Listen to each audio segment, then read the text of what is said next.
Okay, so here's the sample that I created. I put like a little heart sticker up here. The heart stickers were like $1. What I did was I ended up going to Michael's for these bags. Now they're a little bit pricey, but you don't have to do that if you don't want. I think they were like $4 for 25 or whatever.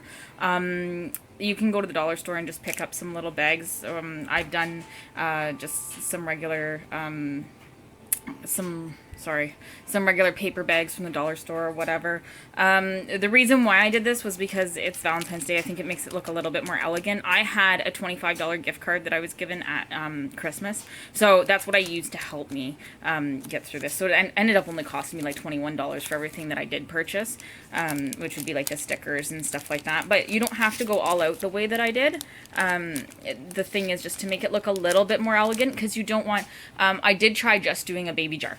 Literally just, putting a little bit of just taking the label off, putting a little bit of the samples, or washer whiffs. Sorry, I'm stumbling over my words this morning. Putting a little, probably because I was up till midnight, putting a little bit of the washer whiffs in the jar and then just doing it that way. But I did have a little bit of feedback from people saying, oh no, I don't want to pick that up. And I have every customer pick up, like all potential customers come pick up, because if they pick up, chances are they want to buy.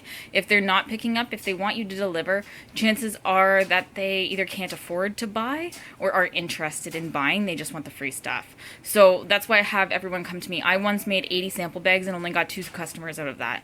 And I went around and delivered all 80. And it took a lot of time, a lot of gas, and it literally drove me up the wall. So this way I'm not delivering them. I don't have to worry about people in apartments not being there, things like that. They come during a certain time frame. So I'm going to open this up and I'm going to show you what I put in there. The first thing is the back. I put a little handwritten. You can type it off or whatever. But I just showed my Facebook site, because to me my Facebook is where I do a lot of my bulk of promotions and that's where they can get a hold of me the easiest. So I did that, and then I've got a little sample. Some of these I put in heart samples, and then others I put in like this. I had some of these samples of the month. So this is my Ice Hotel sample, and I just put that in there. But if you saw the heart samples that I posted on the Facebook, some of them have those in there instead of the sample of the month. So, and the reason for that is because January is ending very soon. So I did not, I just put in what I had, and then from there I decided that I was going to make some hearts because, Valentine's Day is coming up. I would rather use a scent of the month from this scent of the month, or from February that's coming up, but unfortunately I didn't have that. So here's my little jar. All I did was I took some, sorry, my phone's going crazy with you guys. I took some gold paint that I got. It's just metallic paint. You can get it from the dollar store. You can get it from Michael's. You can get it from anywhere. I ended up actually having this left over from the last time I made my gold bars, so I just painted the outside of that. And then I also used some shimmer stuff to make it look a little bit more glossy. It's right here. But you don't have to do that either. I had those left over from my gold bars, so I decided to use that. I got some black, it's ribbon, but it's like the material ribbon. It's not the plasticky stuff. And then I got some of these little flowers. I just glued it on. And then this, the top piece, is actually from one of these. I have a whole bunch of these left over, and I was like, well, what can I do with them? Well, that's what I did with them. And then the super cool other thing that I did is when I made my, you can see it's cut out. When I made my, my Christmas cottage samples with the hearts, I just cut out this little piece here, and I stuck it in the back of the bag so that people knew what it was, and I didn't have to do a lot of work that way. I just cut it out. So then the next thing that I also did was I stuck this in the front. It's about joining, because right now I'm really focusing on joining, people joining my team.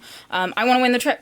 That's my goal. One of my goals this year is to win the trip, and in order to do so, I do need some teammate points. So I'm making sure that everybody sees this right away. It's stuck right in the front, so as soon as you get your bag, that's what you're going to see. And then I also just stuck in a couple of testers. And then when they come to the door, I'm going to tell them how they use the testers. I'm going to tell them, how they just stick them in the freezer and pop them out, that type of thing. I'm also going to talk about how the wax is not edible. Someone was also asking, there's my business card there too on the back. Someone was also asking about what I put on my washer whiffs. Washer whiffs do need to have the directions and any cautions and ingredients listed. So I just got this from that layers on the sample or sample on the layers or whatever it's called site on Facebook, and I stuck that on there too. Okay, so that's what I did. That's what I was up to last night. If you have any questions, comments, or anything like that, give me a shout.